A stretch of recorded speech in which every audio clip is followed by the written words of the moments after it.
Hey everyone, welcome back to the channel. Can't believe it's already March. Today's video, we're gonna go over February 2025 Canmore and surrounding area market update. Do you wanna start it off? Sounds good. So let's talk about Canmore and the sales. We had 29 sales. The average sale price was $1.354 million. The average square foot price was $836 a square foot, and the average days on the market was 65. In Deadman's, Harvey Heights, Lac des Arcs, and Exshaw, we had no sales in the month of February. So I'll let you talk about Banff. Banff, we had 4 sales. The average sale price was $760,000. The average square foot price, $846 a foot, and it took an average of 67 days to sell. So Banff, couple properties moving there. Moving into specific property types, this is Canmore data specifically. Single family homes, we saw 3 sales for an average sale price of just over $2.2 million. The average square foot price, $1,097 a foot, and then it took an average of 18 days on the market to sell. Townhomes, we had 5 sales in the month of February, just over 1.1 million is the average sale price. Average square foot price was $573. We'll talk about that a little bit later. And the average days on the market was 67. Apartments, there were 7 sales for an average sale price of $701,000. The average square foot price, again, $1,035, and the average days on the market was 93 days. Half duplexes, 5 sales, $2.3 million, $820 a square foot, and the average days on the market was 44. Moving into the short-term rental sector, we had 7 hotel condos sell for an average sale price of just over $1 million. The average square foot price, again, $1,078, and the average days on the market was 54. Tourist homes, we had 2 sell for an average sale price of $1.644 million. Average square foot price was $790, and we will talk about that because there was some data in there that will make sense later, because normally that's up over $1,000. Yep. And the average days on the market was 117, and again, we'll talk about that as we get on here. So now we'll go into year-to-date and active inventory and whatnot. Do you want to start off by talking about sold listings year-to-date? Sure. So sold listings year-to-date. So keep in mind we're 2 months, right? We're January, February. So 67 sales in 2024, 54 sales in 2025, and so we're down about 19%. End of month active inventory in 2024, we had 87, and in 2025, we have 120.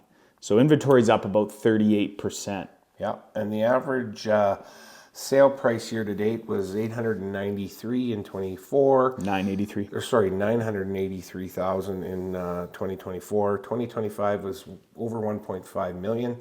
So again, we're up 55%. So, yeah. The numbers don't make any sense. No, they don't, because typically when you see your inventory go up, you're going to see prices adjust and come down a little bit. Days on the market have been kind of relatively steady, but I think, part of that is last month we had that $8.7 million property sale, so that drives the sale price up, although you and I were looking at that, and it didn't make that much difference taking that number out, sale which was quite interesting. So much of the same as we were talking about last month. It's so hard to predict what's going to happen. In all the years being around the Canmore and Banff market, they seem to have steady growth year over year over year over year. Yeah. There's a lot of turmoil in our, especially in North America, with the United States and the tariffs, and what are interest rates doing? Are they going up? Are they going down? Inflation, all those types of things, and we won't know what that'll 100% do. The single family number of the average square foot price being, almost over $1,000. Over $1,000, almost $1,100. 2 months in a row. We're seeing average square foot price go up, and then you look at the tourist homes that are $1,000. Yeah. Well, again, that was one sale that was a large unit, So that brought the square foot price down. So Yeah.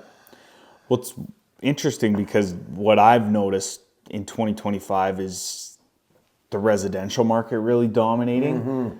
Like single family, I mean, we're seeing a lot of sales and they're selling relatively quick, other than the properties that have sat on the market for a little while that have been reduced. But single families seem to be popping off the charts. The average sale price growth of 55% year to date, that percentage is going to come down. I can guarantee you that. But it is interesting. Like, I don't think it's going to be that long before we start seeing $1,000 a foot. Yeah. Like that's just my opinion. We've seen $1,000 a foot in the tourist and the hotel condo. Yeah, for sure. That's normal. That's pretty normal, but we're seeing that in the residential side. Yeah. And I think part of that is, coming out of COVID, we had such huge sales in the investment market in Canmore. And now we're seeing the residential market. Yeah. It's nice to see the single family homes selling. And maybe some of that is the newer builds. Yeah. We were talking about that up in Three Sisters. They're starting to sell the $2 and $3 and $3 million properties. So that will drive those numbers up a little bit. I just think that the Canmore market is relatively strong. I was reading today about how the foreign workers, the federal government has cut that back. Yeah, Banff's. And I think that'll trickle into Canmore too. But there is some huge affordable housing initiatives going on in Canmore and Banff. So yeah, which is good. It's long overdue. 100% it is. So yeah, I mean, it'll be interesting to see it moving forward. I mean, at the end of the day, whether the numbers make sense to us or not, our prices are going up. We have more inventory. And the days on the market have started to creep up a little bit too. And I know some of that is just properties that have sat for so long that have sold.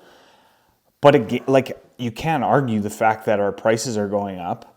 We have a little bit more inventory, which has grown over since last month. yeah. Like, I think the market is strong. Like, it's trying to make sense of kind of what's happening, but you can't argue. No, you can't argue. You can't argue it. I mean, like, I thought last month, we saw that crazy growth in average sale price because of that $8.7 million. We didn't have a property sell over $3 million this month. We had single families in the twos and a few of them, but it's just like that number's still so strong that it's like, how do you argue that? I think that the residential market is a hot market right now for people who are looking to either invest or, live in the valley. Like, I think anything that's detached or has low condo fees is becoming very attractable. Even the apartment market at $1,035 a square foot. Yeah. I mean, it's kind of crazy. crazy. But And maybe it's just, 2025, and because we always see that little lull at the end of 2020, at the end of a year.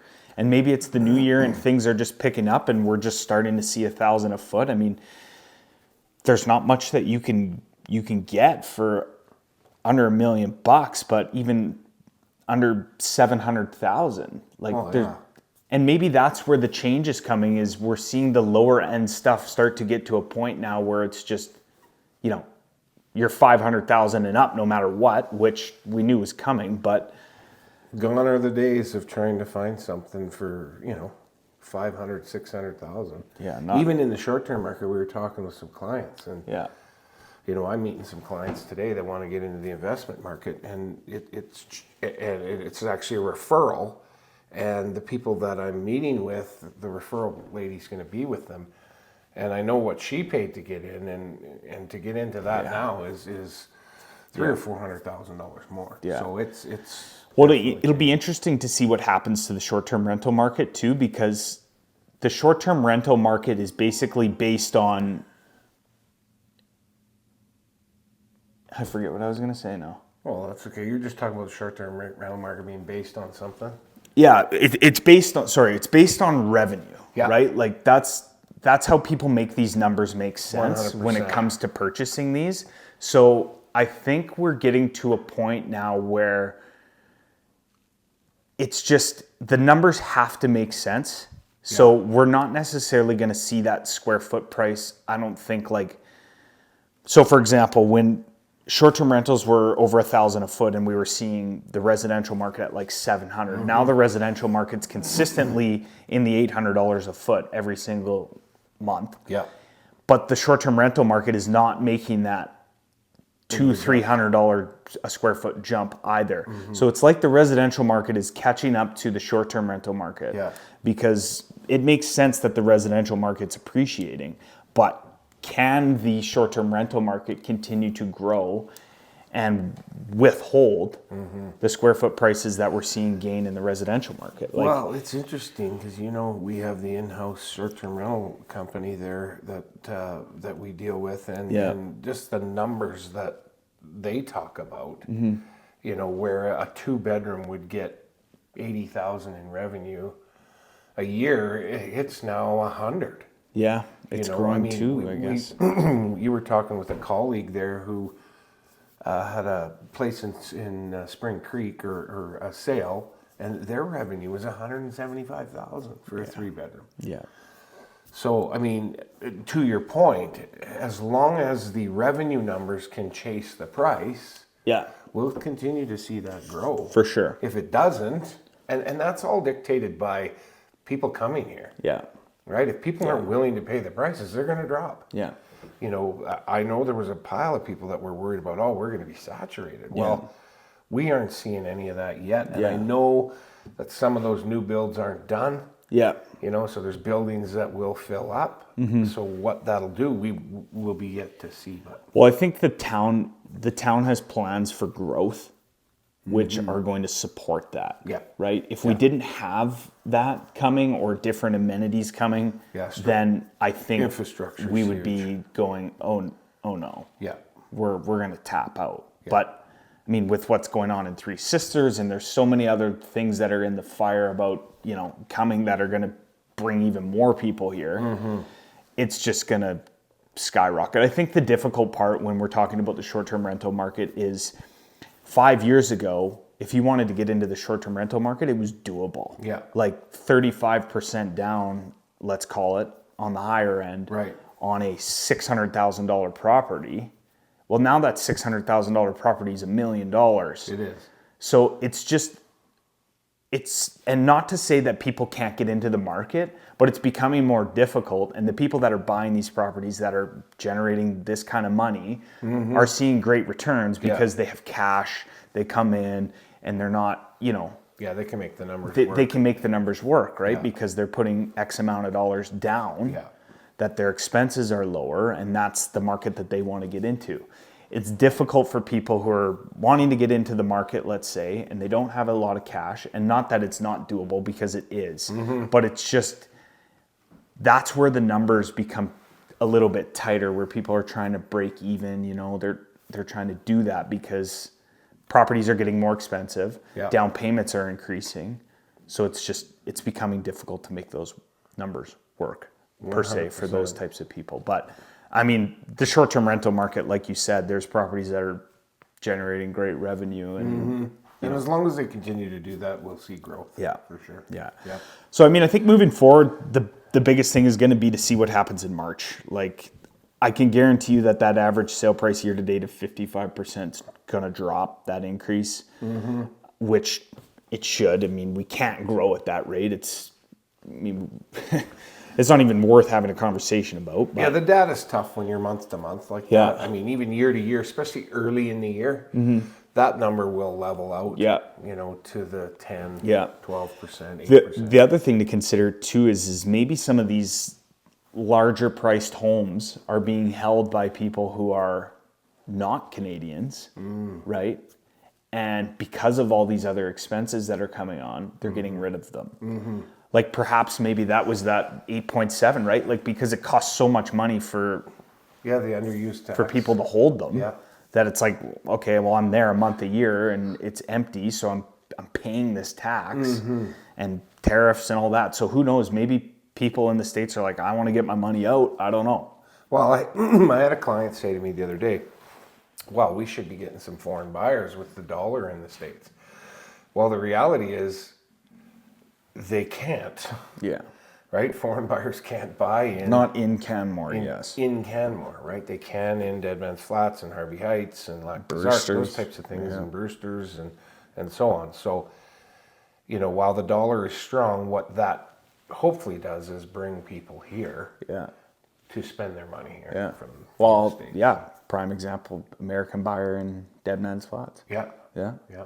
So it'll be, I mean, we got to monitor it moving forward. I mean, nonetheless, sales are positive for anybody who's in this market or looking to get in. I mean, we're not plateauing, we're not decreasing, we're not doing any of that. No. So although we might be kind of like, oh, these numbers don't make sense, they make sense. We're growing. We're growing. Yeah. I mean, it's the story doesn't end. It's just some people probably think these videos are repetitive, but this is the data. Yeah. So we'll monitor it moving forward. We're going to come at you with another market update for March because that one will be intriguing for you guys as well as for us. So we'll stay tuned until then. And the weather's getting better, which is great. Except for today, we were plus 12 yesterday, no snow, and we got a little bit of snow. So yeah, hopefully the moisture keeps coming.